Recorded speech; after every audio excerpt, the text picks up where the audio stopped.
Assalamualaikum warahmatullahi wabarakatuh. Selamat pagi, salam sejahtera buat kita semua. Terima kasih buat rekan-rekan media olahraga Indonesia telah memenuhi undangan kami untuk hadir di sini.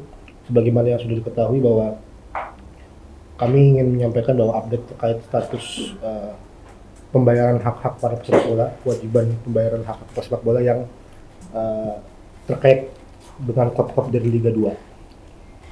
Sebagaimana diketahui bahwa Liga 2 akan segera dimulai pada tanggal 10 September insya Allah di bulan depan, beberapa hari setelah ini, 9 hari dari sekarang, yang mana masih memiliki beberapa klub lah yang masih memiliki perselisihan yang belum terselesaikan.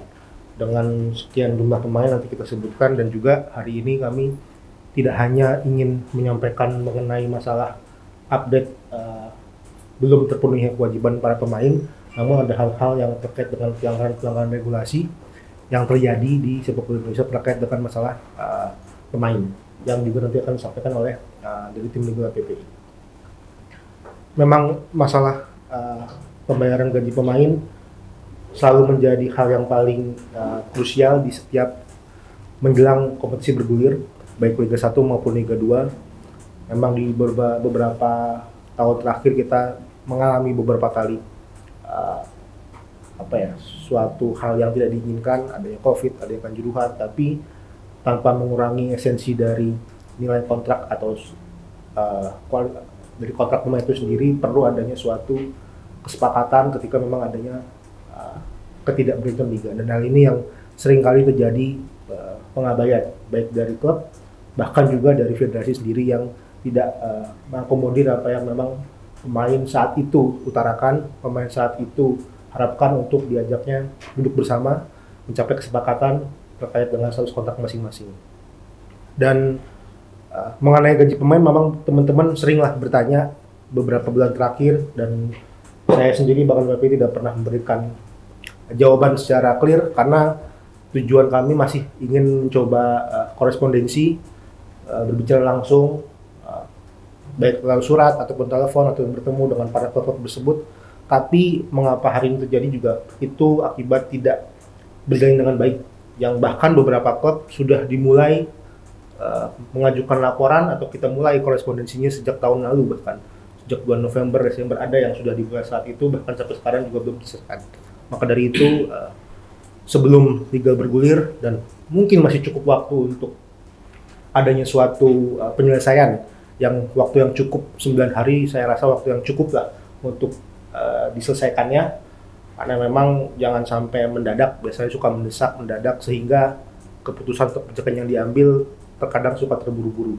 Jadi hari ini kami lagi berterima kasih kepada teman-teman hadir di sini dan ingin menyampaikan apa yang memang bulan-bulan terakhir kita lakukan, kita kerjakan, dan bahkan di luar mengenai masalah kewajiban pemain atau hak gaji pemain, ada hal-hal yang terkait dengan regulasi yang perlu kami sampaikan bahwa tidak sesuai dengan aturan yang ada. Oke, yang pertama mengenai update pembayaran hak sepak bola terhadap klub Liga 2. Terdapat 9 tim dengan total saat ini sampai dengan hari kemarin senilai 5.447.593.540 rupiah dari 138 pemain. Jadi dari 9 klub terdiri dari 138 pemain dengan total tadi 5.447.593.540 rupiah. Yang pertama ada klub dari Gresik United, berjumlah ada dua sesi lah di Gresik ini, berjumlah 22 pemain yang ini merupakan belum terselesaikannya dari putusan PHI yang diputuskan waktu di tahun 2019. Masih tersisa 160.583.540 rupiah. Namun sebelum Liga 2 tahun 2022 bergulir, ada kesepakatan antara PP dengan klub yang dalam kesepakatan itu tercantum termin pembayaran dan juga adanya potensi denda ketika tidak terbayarkan di termin-termin yang bersangkutan. Jika ditambahkan dengan dendanya per tanggal 25 Agustus, karena kami terakhir mengirimkan surat kembali tanggal 25 Agustus kemarin, dari 160 juta meningkat menjadi Rp610.676.262.000,7 tunggakan sisanya 160 juta, tapi dari hasil kesepakatan kami sebelum Liga 2 bergulir tahun 2022 tahun lalu, sebelum kanjuruhan terjadi, meningkat menjadi 610 juta per tanggal 25 Agustus. Kalau sekarang sudah tanggal 1 berarti meningkat lagi sebenarnya. Kami mengambil acuan dari korespondensi resmi yang kami buat saja. Lalu kedua, Gresik United juga ada putusan NDRC sebanyak 5 pemain. Ini dari kompetisi yang terhenti tahun kemarin, yang nominalnya ialah Rp227.050.000, dan ini sudah ada putusan NDRC-nya. Namun dari 5 pemain tersebut, Gresik United mengajukan banding untuk 5 pemainnya, dan APPI mengajukan banding untuk 2 pemainnya. Jadi kalau tidak salah 3 minggu lalu sudah ada putusan terhadap 5 pemain Gresik United, dan proses sekarang di tahap banding. Tetapi dalam putusan NDRC ada bunyi putusan yang tertulis adalah untuk dijalankan terlebih dahulu putusan tersebut meskipun ada upaya banding. Jadi kita sampaikan hari ini karena bunyi putusan tersebut tertulis secara jelas bahwa apa yang diputuskan dalam putusan NDRC tersebut untuk dapat dijalankan terlebih dahulu meskipun ada upaya banding. Dan upaya banding memang sedang diproses baik APP ataupun klubnya. Klub yang kedua, Persija Jepara, hanya 1 pemain, nominal 20 juta, sudah ada putusan NDRC, tapi ini lebih baik karena Persija mengakui dan bersedia untuk dipotong subsidinya melalui PT LIB, atau dalam artian bersedia untuk membayar tapi menggunakan dana dari subsidi LIB. Dan kami juga sudah mengirimkan surat kepada PT LIB terkait dengan kesediaan dari Persija Jepara untuk menggunakan uang tersebut. Jadi sekarang menunggu tindak lanjut dari LIB untuk memproses apa yang sudah disepakati atau apa yang sudah disediakan oleh klub yang bersangkutan. Ketiga, Kalteng Putra berjumlah 19 pemain dengan angka Rp653.500.000. Statusnya menunggu hasil putusan NDRC. Yang bisa kami sampaikan adalah kami memasukkan gugatan ke NDRC sebanyak 4 kali dari 19 pemain. Jadi nggak 19 satu termin, tapi ada beberapa kali, beberapa termin lah, bukan termin, beberapa grup lah. Ada sekian orang dulu, sekian orang. Yang pertama kami sudah masukkan gugatan tanggal 10 Februari, kedua 22 Februari, ketiga 28 Februari, dan yang terakhir 16 Maret. Jadi prosesnya per hari ini mungkin sudah terhitung kurang lebih 6 bulan. Proses ini yang sedikit tidak sesuai dengan regulasi NDRC yang ada karena terlampau lama. Bahkan sebenarnya sidang untuk proses Kalteng Putra oleh para arbiter sudah berlangsung lebih dari sebulan yang lalu. Jadi masih menunggu putusan dari NDRC Indonesia yang kesekretariatnya di bawah PSSI. Keempat, PSMS Medan dengan jumlah pemain 2, total tunggakannya Rp127.500.000, sama menunggu hasil putusan NDRC. Yang gugatannya telah kami masukkan pada tanggal 20 dan 26 Januari 2023. Lebih lama bahkan daripada Kalteng tadi. Lalu yang kelima, PSPS Riau. Ada 2 bagian juga. Yang pertama 24 pemain.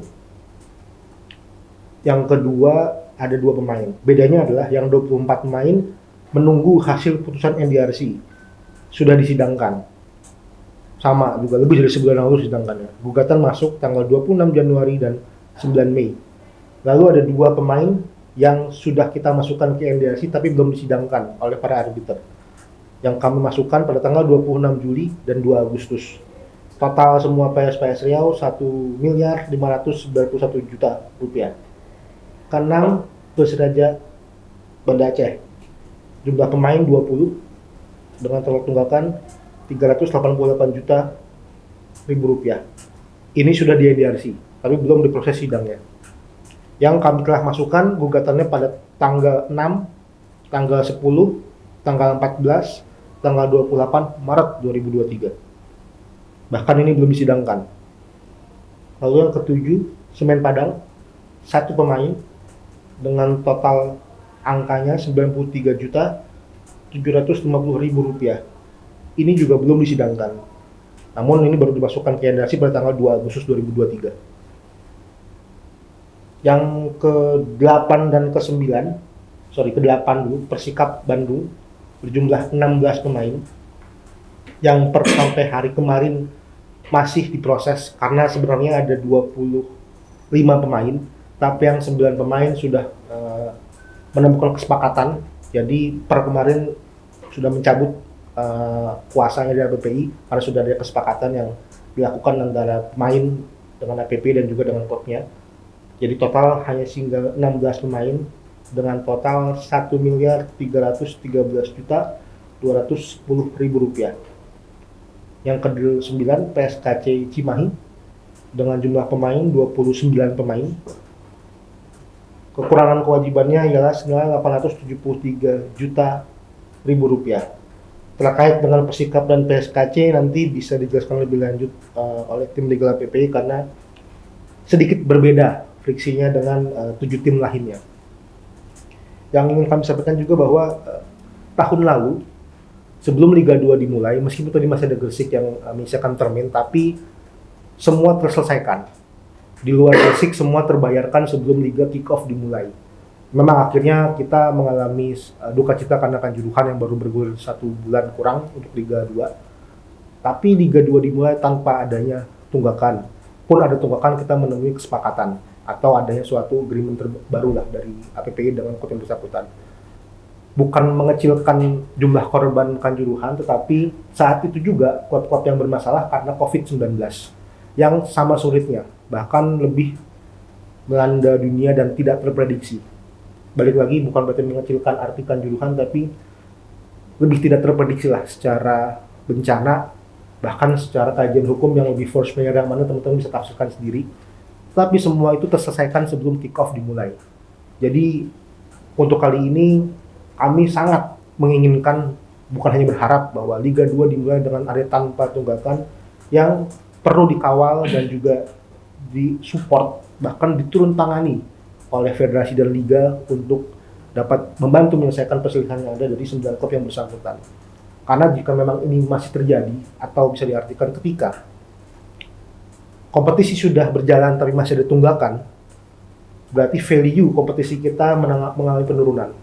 Tidak adanya perlindungan pemain, adanya penurunan pemain, maksud saya adanya penurunan kualitas dari kompetisinya, adanya penurunan keprofesionalan dari kompetisinya, adanya penurunan proteksi terhadap para atletnya, sehingga yang diharapkan adanya perubahan menjadi lebih baik.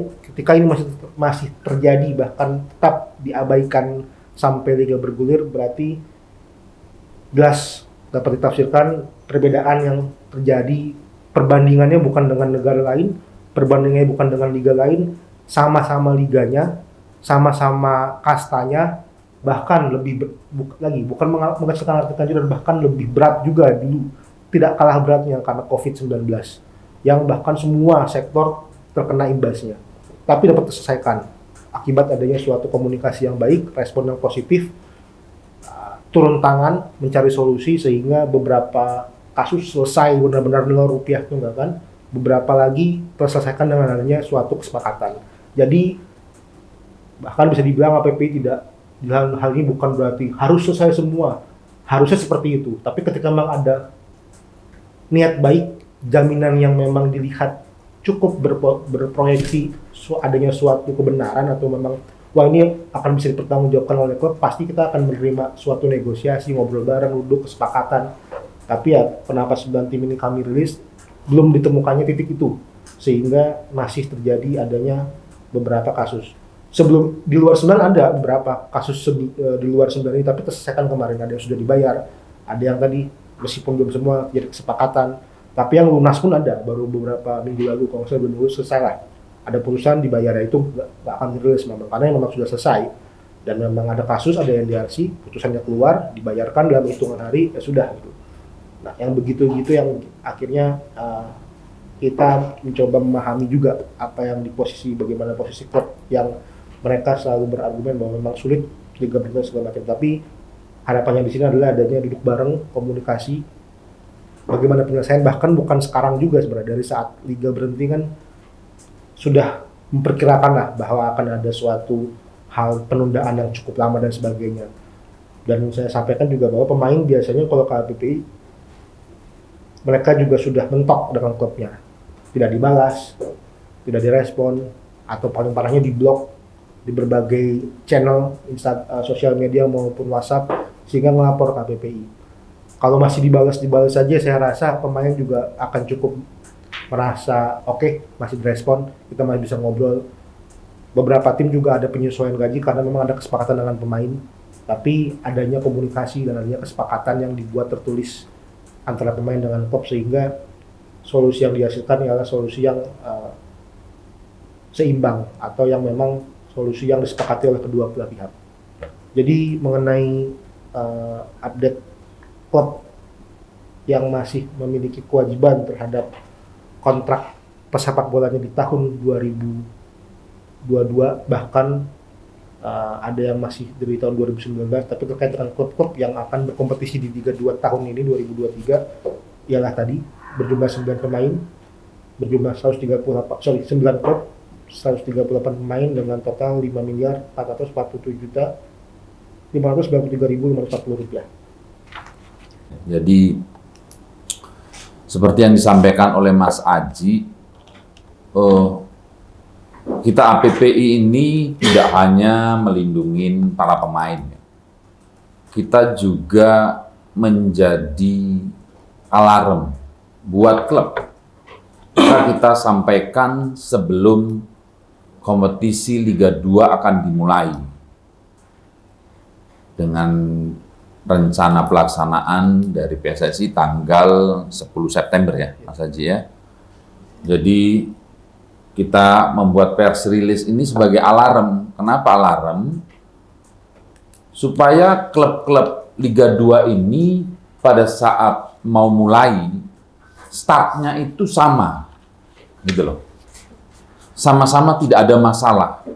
Dan kita anggap bahwa klub Liga 2 ini klub yang sudah profesional. Tidak ada masalah secara administratif, tidak ada masalah dengan pemainnya, tidak ada masalah secara finansial. Kalau di startnya sudah ada masalah, apa mungkin melakukan kompetisi dengan lebih baik dan lebih benar? Nah, ini. Jadi kami ini sebagai alarm kami ini. Jadi bukan kontraproduktif, justru kami produktif bagi klub-klub yang akan bertanding di Liga 2 saat ini. Gitu, ya.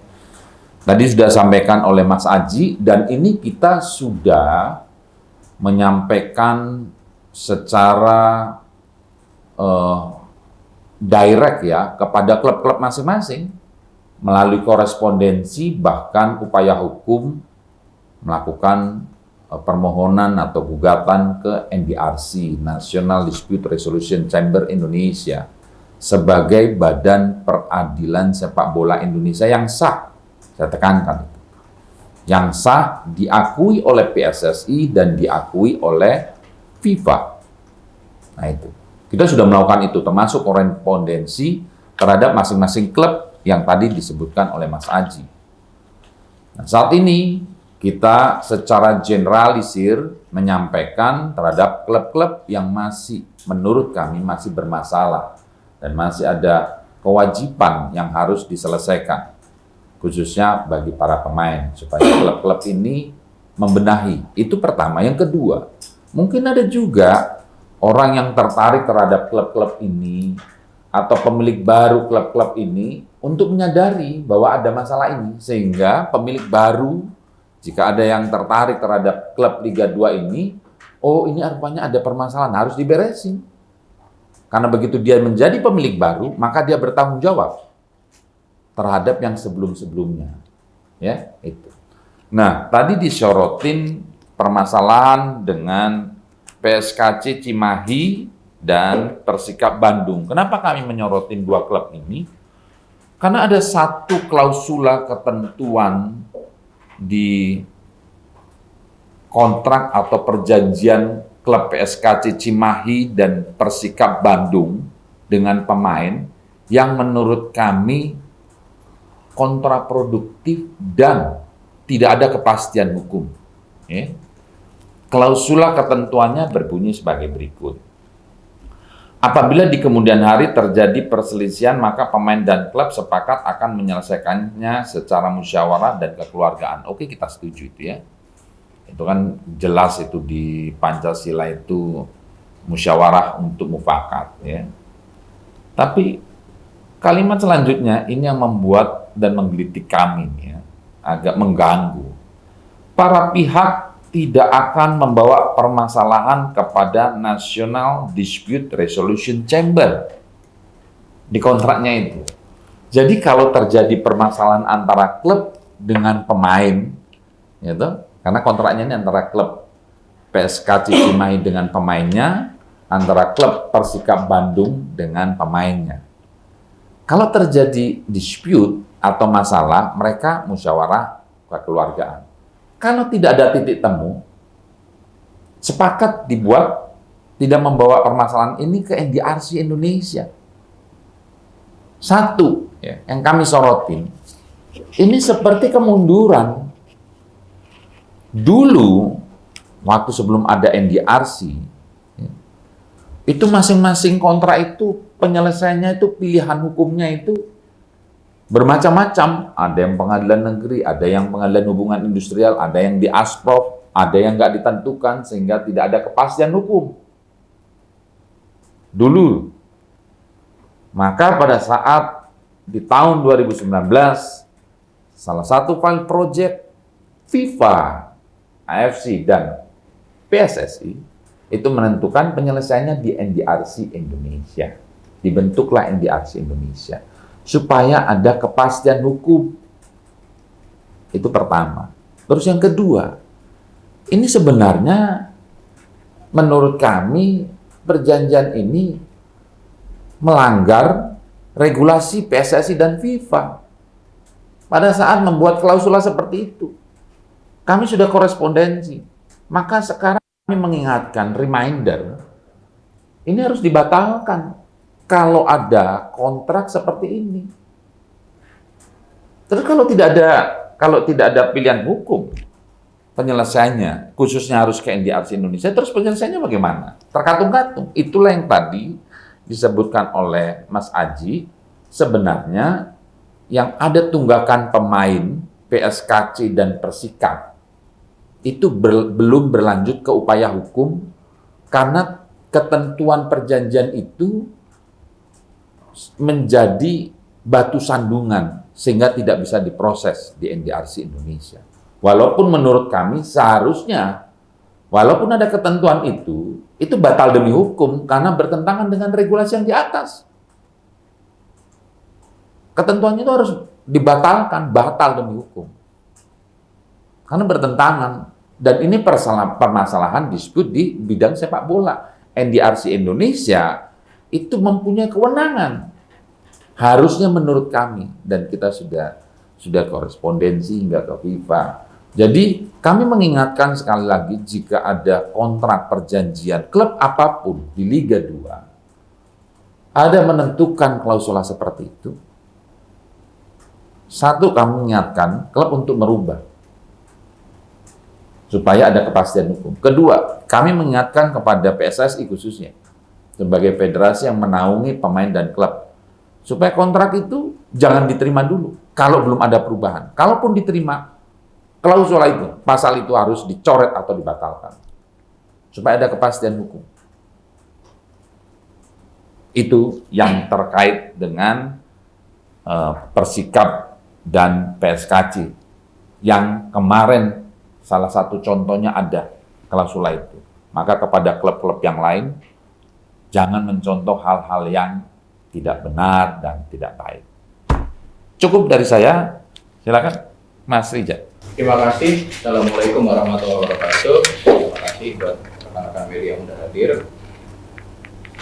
Jadi ini kita kembali mengulang sebenarnya ya, masih ada banyak tunggakan gaji, plus tambahan ada masalah terkait dengan pemilihan penyelesaian sengketa yang semestinya sebenarnya sudah diatur secara jelas dan tegas di SPC gitu. Ini juga kita pertanyakan, kenapa surat perjanjian atau kontrak yang bertentangan dengan aturan PSSI kok bisa lolos verifikasi?